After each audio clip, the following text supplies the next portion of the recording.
এ বিষয়ে বিস্তারিত জানাতে কলকাতায় আছেন সহকর্মী সুব্রত আচার্য। সরাসরি যাচ্ছি তার কাছে। দেখুন, এখন যে বিষয়টি একেবারে প্রথম দিকে আসছে সেটি হচ্ছে এই মুহূর্তে বর্তমান মুখ্যমন্ত্রী মমতা বন্দ্যোপাধ্যায় তিনি পদত্যাগ কখন করবেন এবং নতুন বিজেপি সরকার কবে শপথ গ্রহণ অনুষ্ঠান মানে করবে।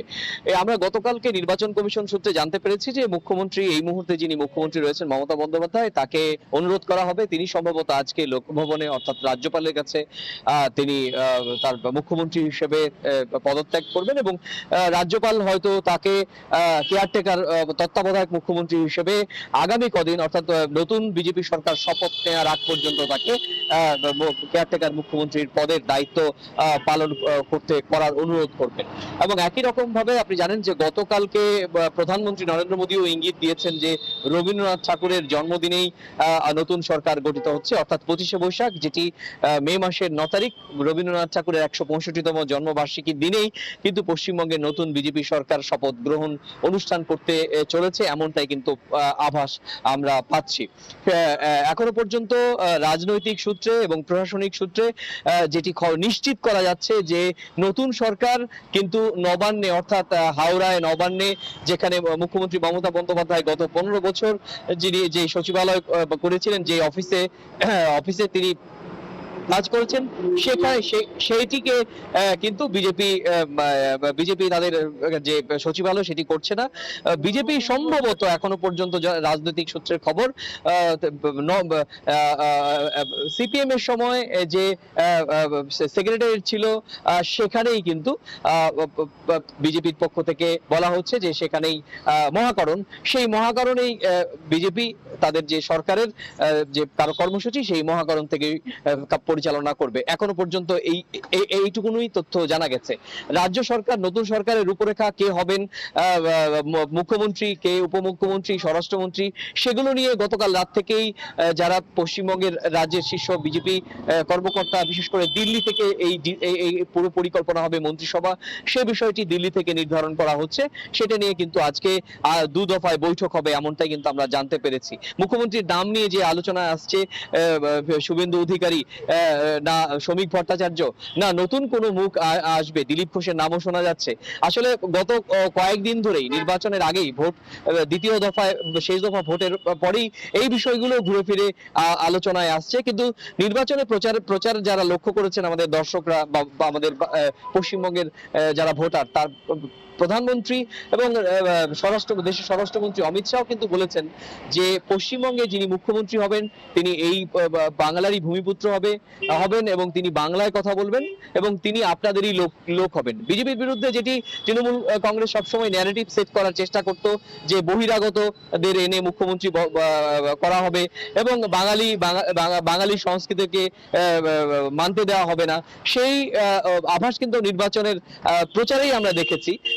সুতরাং সেগুলো যখন আমরা এই বিষয়গুলো যখন সামনে আনবো তখন নিশ্চয়ই এটা বোঝার আর অপেক্ষা রাখে না যে পশ্চিমবঙ্গের মুখ্যমন্ত্রী এই রাজ্য বিজেপি নেতৃত্ব যারা মাটি কামড়ে তৃণমূলের বিরুদ্ধে তাদের ভাষায় লড়াই করেছেন, প্রায় 300-র উপরে বেশি কর্মকর্তা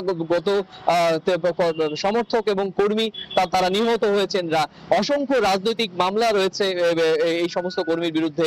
গতকাল প্রধানমন্ত্রী যখন নরেন্দ্র মোদী বলছিলেন তখনও বলছিলেন যে অনেক বিজেপি সমর্থক কর্মী নেতাদের আত্মত্যাগের বিনিময়ে কিন্তু আজকে বাংলায় তাদের এই গেরুয়ার পদ্ম ফুল ফুটেছে। আপনি জানিয়ে রাখি যে গতকালকে মুখ্যমন্ত্রী মমতা বন্দ্যোপাধ্যায় তিনি অভিযোগ করেছেন যে তাকে হারানো হয়েছে, কমপক্ষে 100 সিট বিজেপি লুট করেছে এবং এক্ষেত্রে নির্বাচন কমিশন এবং কেন্দ্রীয় বাহিনীর দিকেও তিনি অভিযোগের আঙুল তুলেছেন এবং এখনো পর্যন্ত তৃণমূলের পক্ষ থেকে এখনো পর্যন্ত নির্বাচনের হার এবং তাদের যে পরাজয়ের বিষয় এখনো পর্যন্ত সরকারি যে স্টেটমেন্ট, আনুষ্ঠানিক যে ঘোষণা সেটি আসেনি। যদিও তৃণমূল কংগ্রেসের অনেক শীর্ষ নেতা তারা নিজের ঘরোয়া বৈঠকে বা নিজের যারা পরিচিত রয়েছেন তাদের বলছেন যে কোথায় ভুল হচ্ছে, আমাদের 15 বছরের শাসনের সময় ঠিক কোন ত্রুটি বিচ্যুতি ছিল সেগুলো আমাদের দেখার অবশ্যই এখন এই মুহূর্তে সময় রয়েছে। জানি রাখি গতকালকে নির্বাচনের জয় পাওয়ার পর থেকেই বেশ কিছু জেলা থেকে বিচ্ছিন্ন কিছু ঘটনা আমাদের সামনে আসছে, বিশেষ করে তৃণমূল কংগ্রেসের পার্টি অফিসের ভাঙচুর, দখল করা এবং জোর করে অটোতে বাসে বিজেপির ঝান্ডা ধরিয়ে দেওয়ার ঘটনা কিন্তু আমরা শুনেছি। বিশেষ করে কলকাতা এবং দক্ষিণ কলকাতা, উত্তর কলকাতা বেশ কয়েকটি তৃণমূল কংগ্রেসের কাউন্সিলরদের অফিস ভাঙচুর করার ঘটনাও কিন্তু সামনে এসেছে। যদিও গতকালকে যখন প্রধানমন্ত্রী এই বিজয় উদযাপন ভাষণ দিচ্ছিলেন, ধুতি পাঞ্জাবি বাঙালি বেশভূষণে তিনি সামনে এসেছেন এবং তার কথায় মৃদু স্বস্তির সুর আমরা শুনতে পেয়েছি। তিনি বলেছেন পরিষ্কার যে বদলা নয়, বদলাও চাই, কারণ পশ্চিমবঙ্গের রাজনীতিতে যে সংস্কৃতি, সহিংসতার সংস্কৃতি, সেখান থেকে 2026-এর নির্বাচন, 2026-এর পশ্চিমবঙ্গের মানুষ দেখিয়ে দিয়েছে রক্তপাতহীন, সহিংসতাহীন একটি নির্বাচন। মানুষ লম্বা লাইন দিয়ে 93% মানুষ লম্বা লাইন দিয়ে ভোটাধিকার প্রয়োগ করেছেন এবং তার ফলশ্রুতিতেই কিন্তু বিজেপি এই রাজ্যে ক্ষমতায় এলো। প্রধানমন্ত্রী নরেন্দ্র মোদী তার নেতা কর্মী সমর্থকদের কিন্তু ইঙ্গিত দিয়েছেন যে কোনো রাজনৈতিক সহিংসতা কিন্তু বিজেপির শীর্ষ নেতৃত্ব বরদাস্ত করবে না। তো সব মিলিয়ে এখন কাটাছেঁড়া তো চলবেই। রাজ্যের যারা বিজয়ী দল তারা নিজেরা নিজেদের মধ্যে যে কনফিডেন্ট সেটা নিয়ে এখন কথা বলবেন। আর হেরে যাওয়া রাজনৈতিক দল তারাও তাদের অভ্যন্তরীণ কাটাছেঁড়া করতে শুরু করবেন। তবে এখনো অনেক কিছু দেখার বাকি রয়েছে, রাজনৈতিক মহল তেমনটাই মনে করছেন, কারণ বেশ কিছু পাল্টা অভিযোগ কিন্তু তৃণমূলের শীর্ষ নেতা নেত্রীদের বিরুদ্ধে ছিল।